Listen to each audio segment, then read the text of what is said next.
قال رسول الله صلى الله عليه وسلم: بلغوا عني ولو آية.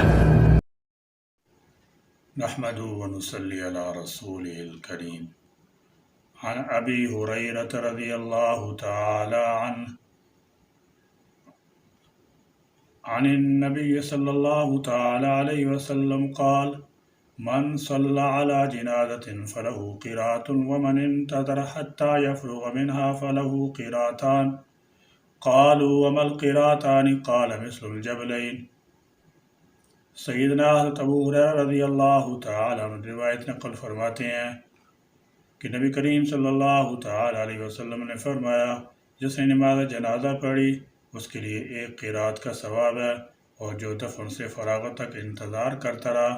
اس کے لیے 2 قرات کا ثواب ہے۔ لوگوں نے عرض کیا: وہ قرات کیا ہے؟ آپ صلی اللہ تعالی علیہ وسلم نے فرمایا: 2 پہاڑ کے برابر۔ سیدنا ابو ہریرہ رضی اللہ تعالی عنہ فرماتے ہیں کہ نبی کریم صلی اللہ تعالی علیہ وسلم نے فرمایا: جو کوئی ایمان رکھ کر اور ثواب کی نیت سے کسی مسلمان کے جنازے کے ساتھ جائے اور نماز اور دفن سے فراغت ہونے تک اس کے ساتھ رہے تو وہ 2 قرات ثواب لے کر لوٹے گا۔ ہر قرات اتنا بڑا ہوگا جیسے احد کا پہاڑ، اور جو شخص نماز جنازہ پڑھ کر دفن سے پہلے لوٹ جائے تو وہ 1 قرات کا ثواب لے کر لوٹے گا۔ کسی مسلمان کا جنازہ پڑھنے کی ایک فضیلت یہ ہے کہ جنازہ پڑھنے والے کو 1 قرات کے بقدر اجر ملتا ہے، اور 1 قرات کی مراد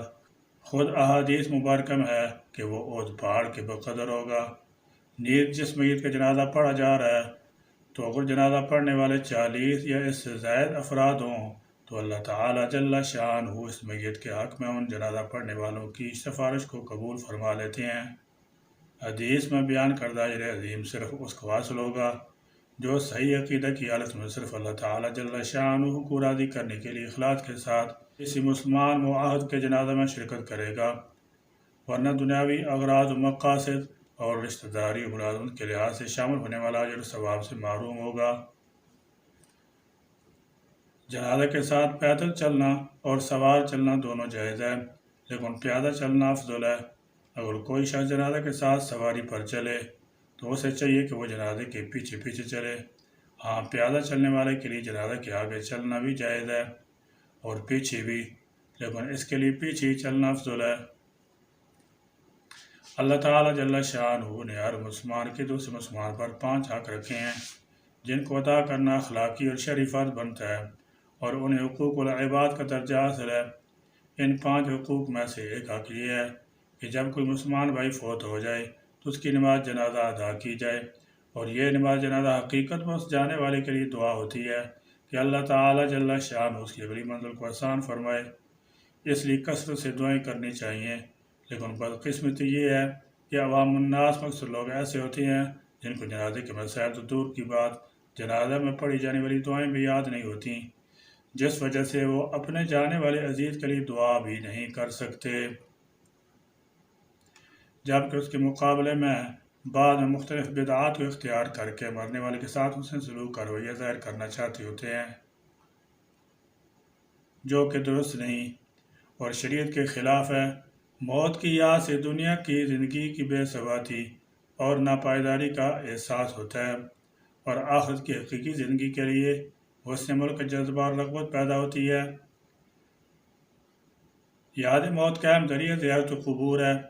شہر خاموش میں جا کر یہ بدرجہ یتم یہ احساس ہوتا ہے کہ موت کتنی بڑی حقیقت ہے جس کا مزہ ہر شخص چکھے گا۔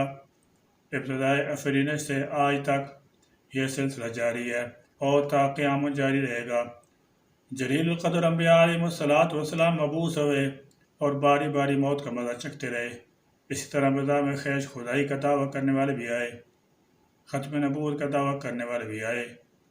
دارا سکندر جیسے بادشاہ بھی گزرے، لیکن موت کی آنی گرفت سے کوئی بھی نہ بچ سکا۔ اگر اتنے نامور لوگوں کو بھی موت نے نہ چھوڑا تو ہم اور تم اس کے تصرف سے کیسے چھوٹ سکتے ہیں؟ اسلام نے جہاں زندگی کے بارے میں احکام و مسائل بیان کیے ہیں، وہیں موت کے احکام بھی بیان کر دیے ہیں۔ موت کے احکام میں سے کفن دفن اور نماز جنازہ وغیرہ کے احکام ہیں۔ سیدنا حضرت ابو ہریرہ رضی اللہ تعالیٰ عنہ راوی ہیں کہ رسول کریم صلی اللہ تعالیٰ علیہ وسلم نے فرمایا جنازہ لے کر جلدی چلو، کیونکہ اگر وہ جنازہ نیک آدمی کا ہے تو اس کے لیے بھلائی ہے، لہذا اسے نیکی بھلائی کی طرف جلد پہنچا دو، اور اگر وہ ایسا نہیں ہے تو برا ہے، لہذا اسے جلد سے جلد اپنی گردنوں سے اتار کر رکھ دو۔ جنازہ لے کر جلدی چلو کا مطلب یہ ہے کہ جب دفن کرنے کے لیے جنازہ کو لے کر چلو تو جلدی جلدی چلو، آہستہ آہستہ قدم نہ اٹھاؤ،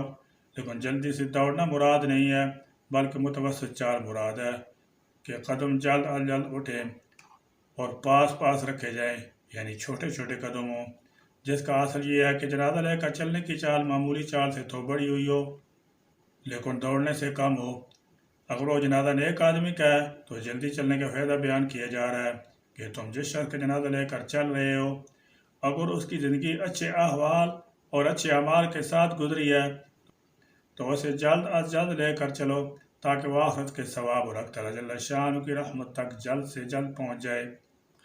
اور اگر وہ جنازہ کسی ایسے شخص کا ہے جس کی زندگی برے احوال اور برے اعمال کے ساتھ گزری ہے تو بھی جلد از جلد چلو تاکہ برے کو جلد اپنے کاندھوں سے اتار پھینکو۔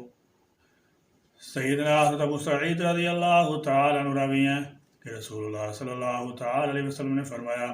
جب جنازہ تیار کیا جاتا ہے اور لوگ اسے اپنی گردنوں پر اٹھاتے ہیں تو اگر وہ جنازہ نیک بخت آدمی کا ہوتا ہے